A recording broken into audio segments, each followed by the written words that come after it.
Yesu akubwela posachedwa, waima pakomo wayandika, wondikonzekela kukumana naye, dzamona ndekha Yesuyo, ndekha maso ndi maso, dzamona ndekha ine mpulumusiyo, dzamona nkhope yake yokongoladi, dzamona ndekha Yesuyo, ndekha maso ndi maso, dzamona ndekha ine mpulumusiyo, dzamona nkhope yake yokongoladi, dzamona ndekha Yesuyo. Ndikulandireni okondedwa omvera konse kumene muli. Heneleke Tchale mtumiki wanu, Danieli Muyuda, believer, lero pa 9 February 2023, subtopic zochitika masiku omalisa. Mwana Mulungu, kuli zochitika zosiyana-siyana nzambiri, zina zosamveseseka, zina zotigwedeza miutu, zina zotipangitsa kulira, zina zotipangitsa njenjemera, zina zotipangitsa kuchoka pa choonadi, zowawa zosakhala bwino. Danieli Muyuda adadzipenya. Danieli adayiona nthawi yakumapeto. Danieli adayipenya nthawi yotsirizira masomphenya. Believer, buku ya Danieli ndi buku la uneneri. Ndi buku iyi ikukamba dzina zamtsogolo, dzina zidachitika. Kuyambira chapter 1, chapter 2, tadusamo mmene taona ife mafumu. Chapter number 7 aifukula, chapter number 8 limodzi, chapter number 9 taona zochuluka mwana Mulungu. Dzulo ife timanena kuti chapter number 10, believer samataya mtima, osataya mtima. Nyengo zina zimafika pakakasi, kodi zimenezi zidzatha bwanji? Believer ndi chilimbikiso changa, dzuwawa inde, chiyembekezo chatayika. Ukamayang'ana m'maso mukuona dry, yankho siupezeka. Ndimafuna ndikulimbikitse mwana Mulungu osataya mtima. Khalabe believer, sungabe chiyero. Mwapembedzera inde, mwasala kudya inde, koma yankho siupezeka. Danieli adakumana naso. Adasala kudya, adapembedzera kwa masiku 21, akuti day number 1 Yawe adamva, Yawe adayankha, adamtuma Gabrieli, pita kwa Danieli ndi izi, koma viwanda vidankola, adamgwira. Kwa masiku Danieli akudikirirabe. Believer, dikirirabe. Sachedwa safulumira, dikirirabe. Yawe ameneyi akudziwa kuti zako zaima pakuti. Dikirirabe, usataye mtima. Ndikuti dikirirabe pa Yawe, paralike pafupike. Dziko lidzaona ulemerero pa inu. Dziko lidzaona ulemerero. Dzimawawa. Akutiseka, akutisinjirira, akutipasa mayina achipongwe, dzuwawa, dzioneka ndithu kuti dzalimba. Nyengo za paniki dzakula, pana Mulungu kusinjiriridwa. Nimafuna ndinene ganizo loyipa isakupeze. Chifukwa zikafika powawa, ukadziyang'ana nkumati nanga kukwatidwa kundidzabwatidwa liti. Mwina ndingovula ndibereke mwana. ndikufuna ndikulimbikitse usapange phada amene. Mulungu akulingalira za iwe. Mulungu akulingalira za iwe. Patalike pafupike ukwatidwa. Ukwatidwa. Ati ndilibe ngakhale chibwenzi. Kuti shipi ndilibe. Zaka zanga zikupita. Utsikana wanga ukupita. Nkhope yanga yamba kugwa. Ndidzakwatidwa liti bora ndingovula ndibereke ngati ena kuchitira wandiri mchenjezo ndichite chokudandaulira usaitsanze dziko usakhale ngati Maigupti usakhale ngati Afilisiti ndiwe Muyuda mangabe sketi yako usavule dikirirabe pa Mulungu wakhulupirikayi patalike pafupike yawe adzakuninka zina zako azigwira ufumu wa Perezia muri malinga mwambamu Jehova ameneyi anytime antuma Mikaelo adzasadabuze adzalikite adzababade kuti zako zilongosoke. Osataya mtima. Believe osataya mtima. Ndikudziwa zikuwawa. Ndikudziwa zikuwawa. Maina chipongwe tapasidwa. Ndikudziwa zikuwawa. Dziko njamng'ano iyi ndikudziwa dziupweteka. Daniel adanena zochitika masiku akumapeto. Aseke mawa sadzasekanso. Amene akukunyoza lero mawa sadzakunyoza ira. Usataye mtima. Chibwenzi chakhala kwambiri sipo kumanga ukwati osataya mtima. Pepala ya kusukulu mpaka napano ifuna kuola ntchito salembedwa osataya mtima. Chodziwika nchimodzi. Mulungu amalingalira zabwino kwa ana ake. So tikudikirira nthawi. Zina zanu zagwidwa. Pamene ena sizidagwidwe zidzangobwera state Mulungu akungodikirira nthawi yanu. Nthawi yanu sachedwa safulumira. Zidzachitika. Zidzachitika. Ndikudziwa zachuma sizikuyenda kumatamvera tiupembedza Mulungu wabwino kwambiri. Amene amanchosa wina palowa nkumuyika pahayi. Ndi Mulungu amene amatisinthira dzina. Mulungu amene amachita chodabwisa anthu nkudzagwira pakamwa pawo. Kodi ndi amenewa? Ndi Mulungu amene amayisintha mbiri. Khulupirira mwana wa Mulungu. Khulupirira usatsanze mahule ya kudziko. Khulupirira usatsanze anzako. Nthawi zambiri anzathu amatipangisa kuchita zinthu zimene sitikufuna. Ndikulimbikitse khalabe onga Muyuda sungabe chiyero ka ena kupanga dzimankhwala kuti akwezedwe pa ntchito. Usapange nawo dzimankhwalazo udindo wopeza ifo cha mankhwala dzikasuluka amakulodza anzako amakumpwampwanitsa. Khalabe pamene achite kukukwezani Mulungu pang'ono pang'ono pang'ono pang'ono anthu akakumati sa boss upita. Usatsanze opita golongosa ena opita mchauwa ena opita mlanje ena opita mchikwawa kasaka sing'anga. Khalabe pamene popirifa usataye mtima. Osataya mtima. Tiupembedze Mulungu wabwino kwambiri. Tiupembedze Mulungu wabwino kwambiri. Ana Mulungu tikunyozedwa. Ana Mulungu tikulalatilidwa. Bilifa tikunyozedwa ronse. Maina achipongwe atipasa ronse. Tatukwanidwa pa dziko pano. Ena sadatione nkomwe.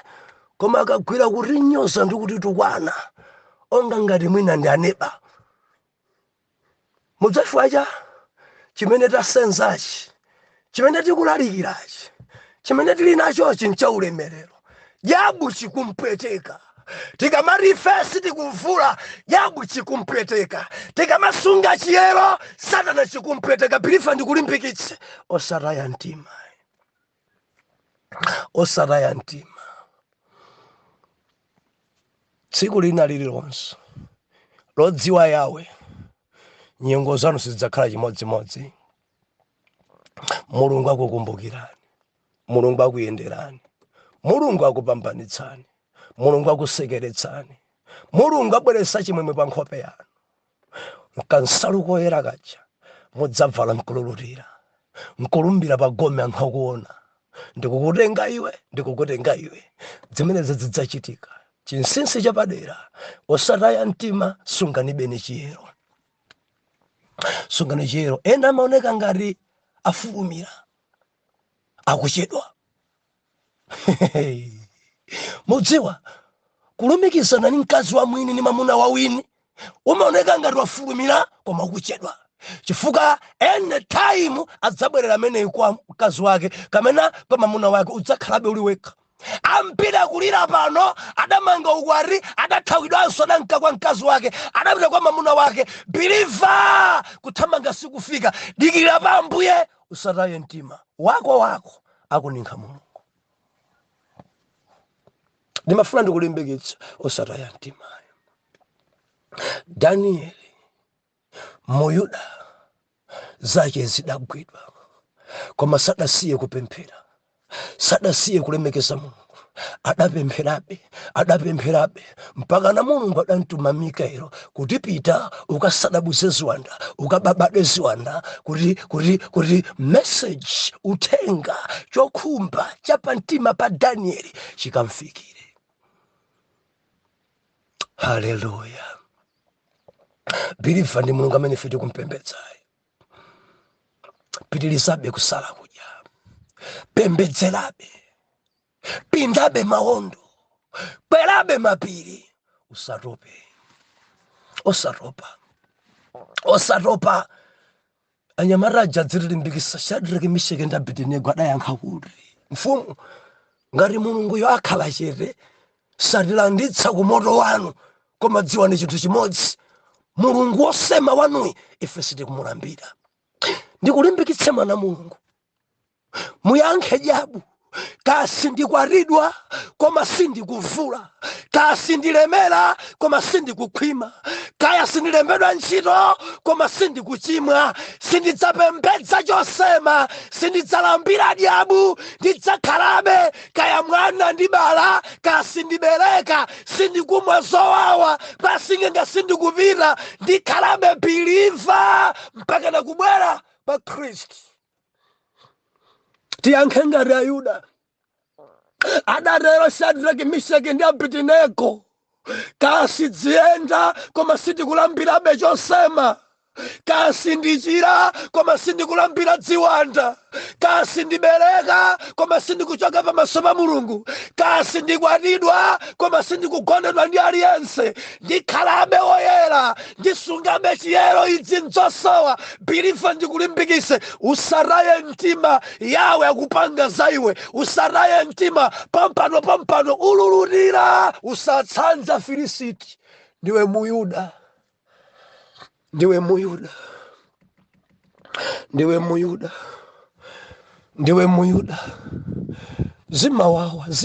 zimawawa, sungabe chiyero, usataye mtima. Believer, tichite mwansanga. Chimene chida chapter number 10, chapter 11, muli nkhani zochuluka. Chapter 11 kwambiri, mu chapter 11 tichichitaso mopaza lero akutifotokozera za mafumu.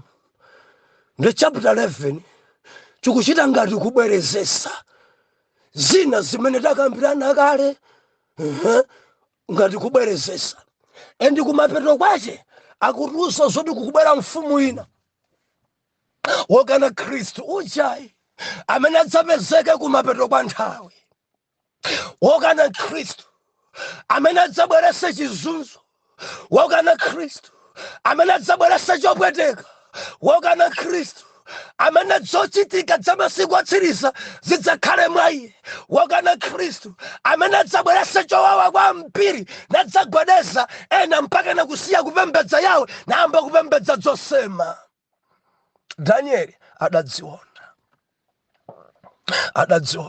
Ndi chapter number 11 achita kuchifotokoza mfumu iyi ikachoka idzabwera mfumu iyi ndiyakuti pasanso mfumu aku Babilo, awabwana mfumu a Helene, akubwerezaso za Alexander zomwe takabazija tonde, amubwerezaso mmenemu kuti Alexander akadzafa Alexanderyo kubwalira kwake ufumu wake sudapite kwa abale. Pachadaona zimenezi mafumu alero kanguti wapita amatenga m'bale wake.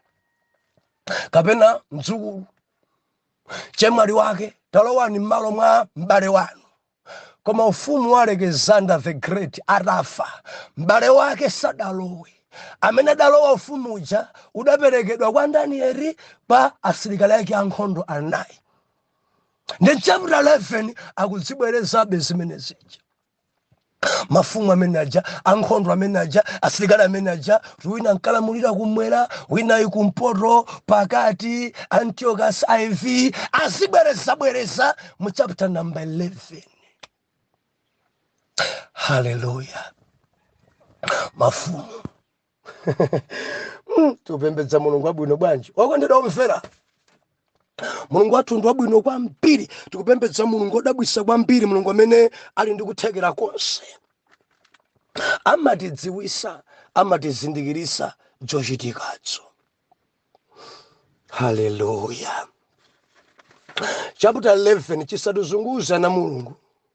Ulosi zina zidachitika kale according ni mafumu komanso mbiri mene zidachitikira mu Yerusalemu.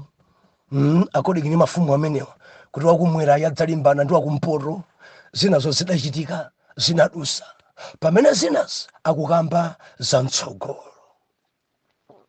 Hallelujah. Kuti tiyambire pari kani yake njaitali mojowa verse number 25 mpaka na 28 akunena za mmene adzapambanire nkhondo ndi Egypt. Nkhondo yake yoyamba adapambana chifukwa amafuna kukhazikitsa ufumu wake, komanso amafuna kuti mwana wake Tchale the eye. Hallelujah. Hallelujah. Ndi mbiri chabe zonsezi mbiri chabe zimene zafotokozeredwa mbiri chabe. Koma kumene ndikumafuna kwambiri mu chapter chimenechi number 11 kuti tithe kuona ndi kupenyapo. Chapter number 11. Chapter 11 verse number 35. 35 ndi 36. Mavesi awiri amenewa. Tiwawerenge bwa. Tichita mopaza kwambiri. Verse number 35 ndi 36. Bible inena kuti nadzagwa aphunzitsi ena kuwayesa ndi moto ndi kuwatsutsa ndi kuwayeretsa mpaka nthawi ya chitsiriziro, pakuti kukaliko kufikira nthawi yoyikika. 36. Ndipo mfumu idzachita monga mwa chifuniro chake, nidzadzikweza ndi kudzikuza koposa milungu iliyonse, nidzanena zodabwitsa pa Mulungu wa milungu, nidzapindula mpaka udzachitidwa ukaliwo, pakuti chatsimikizika mtimacho chidzachitika. Omvera, verse 35 ndi verse 36 ikusiyana zochita. Mukawerenga bwinobwino mafumu si amodzi ngosiyana. Awa kuruza zina pa 35. 36 pali zinazo. Tumvana na Mulungu.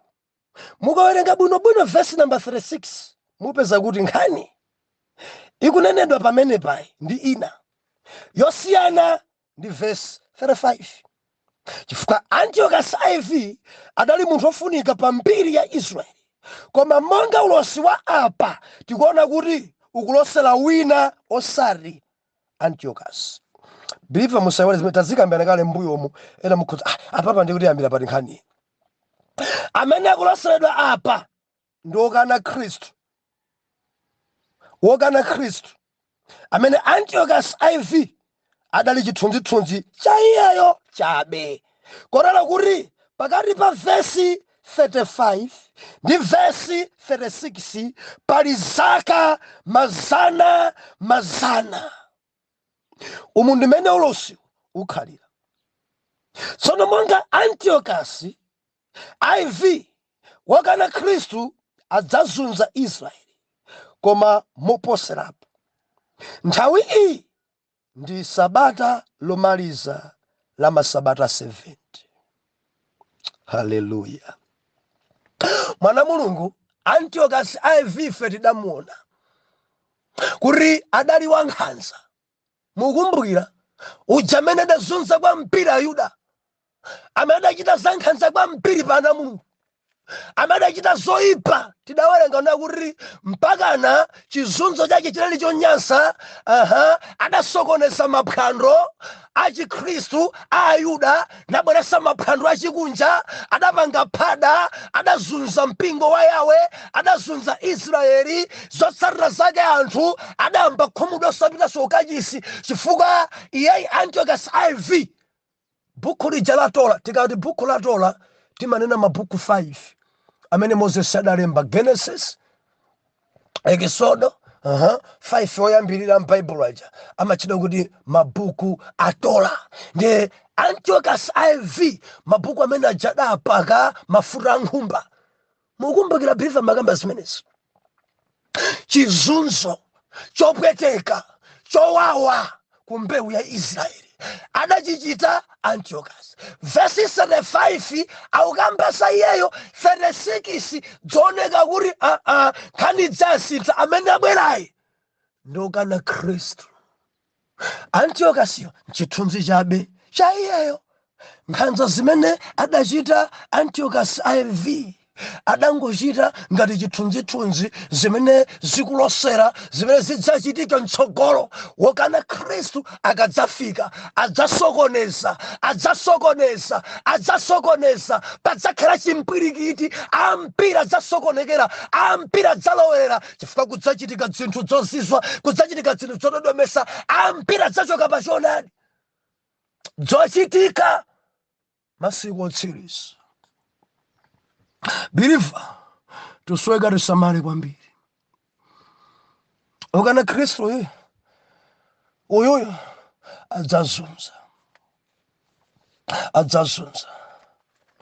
Koma chosangalatsa nachi, chizunzo chachikulu chidzachitika mu sabata yomalizira. Akunena kuti Mulunguyi adzakhala atachotsa oyera ake onse pa mkwatulo. Good news. Ndichofunikira nkukwatulidwako. Tidzathe kukwatulidwa nawo. Koma ukadzangoti wasala pa mkwatulo, chizunzo ichichi nchowawa, nchopweteka, chifukwa kudzakhala zowawa zambiri. Haleluya. Sabata la 70 ndikupitiliza. Wokana Khristu adzazunza Israeli koma moposerapo. Nthawi iyi ndi sabata lomaliza la masabata 70 amene adapasidwa pa Danieli ndi mtundu wake. Ndipo zidzayamba pamene mpingo utakwatulidwa. Sabata limeneli limatchulidwanso kuti tsiku la Ambuye. Haleluya. Ana Mulungu, ndikufuna ndikulimbikitseni. Chopweteka chachikulu, mazunzo akulu adzachitika mpingo wa Mulungu utakwatulidwa. Ngati chilipo chofuna kuchipembedzera nchonena kuti Mulungu pamkwatulo ndisadzasale. Pamkwatulo ndisadzasale. Chifukwa adzabwera ekha Khristu. Lipenga lidzalira. Kwekwe! Bible lina kuti onse amene adamwalira mwa Ambuye adzayamba kuuka. Kukakumana ndi Ambuye mulengalenga. Chifukwa Yesu akabwera sadzapondanso pa dziko pano. aliyense adzampenya yekha sizi zoti ayi ali South Africa ali ku UK aliyense lipenga idzalira pauntu pake adzamva yekha lipenga likuitana endi mkati mwa lipenga mudzakhala yoti kuti idza kuno. Tonsefe tidzabwadulidwa oyera mtima onga magenere kakumana ndi Yesu mulengalenga chomwecho tidzakhala ndi Ambuye kumuyaya.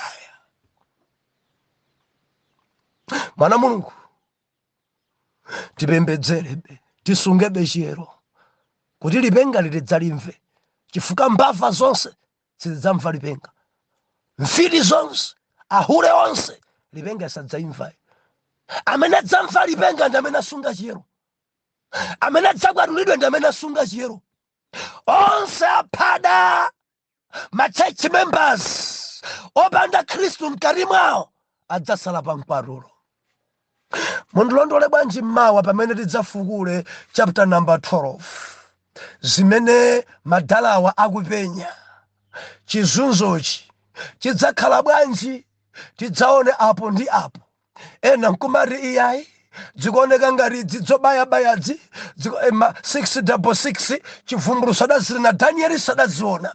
Ndiye kumapeto kwa buku la Danieli tidzifukula tidzichita ngati alowaso ku chivumbulutso kuti tilumikizise ulosi. Atate m'dzina la Yesu tiupemphera tipasanibe Ambuye kulimbika mtima ndi kusataya mtima. Dzowawa nzambiri pana Mulungu, mazunzo ngambiri dziko imene ife tili, dzopweteka zikuoneka kulimba pakati pathu. Tithandizeni. Chapter 11 mwanena zambiri, mafumu ochuluka, ena akumpoto ena akumwera ku Igupti ndi mayina awo omwe ali momo, koma zonsezo Yehova zidzachitika, zina zidachitika, zina zidzachitika. Wakana Khristu akabwera kuli chizunzo, Ambuye ndikupemphera mwana wanuyu mumkumbukire pa mkwatulo kuti asadzakumane mdzowawa dzotere. Zikomo chifukwa mmatilankhula potichenjeza kuti sadzasale pa mkwatulo mwa Yesu Khristu. Amen and amen.